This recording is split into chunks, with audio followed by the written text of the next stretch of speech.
1 യോഹന്നാൻ 5:11-12 വാക്യങ്ങളിൽ ദൈവം നമുക്ക് നിത്യജീവനേകി. ഈ ജീവൻ അവിടുത്തെ പുത്രനിലാണ്. പുത്രനെ സ്വന്തമാക്കിയവൻ ജീവനെ സ്വന്തമാക്കിയിരിക്കുന്നു. പുത്രനെ സ്വന്തമാക്കാത്തവന് ജീവനില്ല.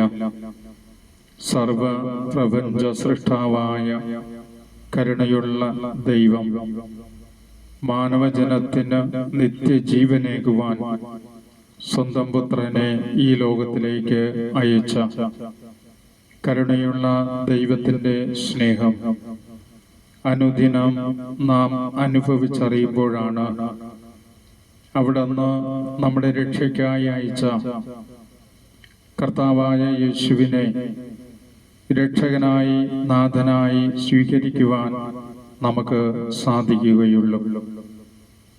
യേശുനാഥൻ ഈ ലോകത്തിൽ വന്നുകൊണ്ട് വിശുദ്ധ യോഹന്നാൻ 14:6 വഴിയും സത്യവും ജീവനും ഞാനാകുന്നു, എന്നിലൂടെ അല്ലാതെ ആരും പിതാവിലേക്ക് വരുന്നില്ല. ഇതാ യേശുനാഥൻ സ്വർഗത്തിൽ നിന്ന് വന്ന മാനവജനത്തിന് ജീവനേകാൻ വന്ന കർത്താവായ യേശു വെളിപ്പെടുത്തി, ഞാനാകുന്നു വഴിയും സത്യവും ജീവനും.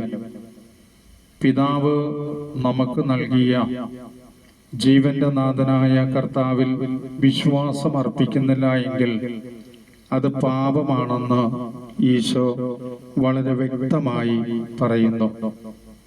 വിശുദ്ധ യോഹന്നാൻ 16:9 ഈശോ പറഞ്ഞു, അവർ എന്നിൽ വിശ്വസിക്കാത്തതിനാൽ പാപത്തെക്കുറിച്ചും.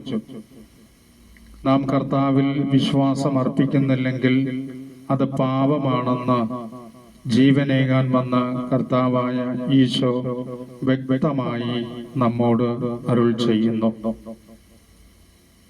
പുത്രൻ നമ്മുടെ രക്ഷകനായ ദൈവമാണെന്നും പുത്രനെ അയച്ച പിതാവ് സർവപ്രപഞ്ച സൃഷ്ടാവാണെന്നും വിശുദ്ധ യോഹന്നാൻ 16:13 യേശുനാഥൻ പറഞ്ഞു, സത്യാത്മാവ് വരുമ്പോൾ നിങ്ങളെ സത്യത്തിന്റെ പൂർണ്ണതയിലേക്ക് നയിക്കും.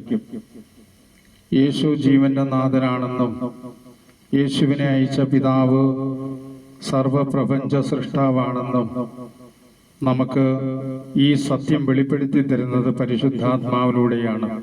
ഈ ആത്മാവിനെ സ്വീകരിച്ചുകൊണ്ട് വിശ്വാസ ജീവിതം നയിക്കുക.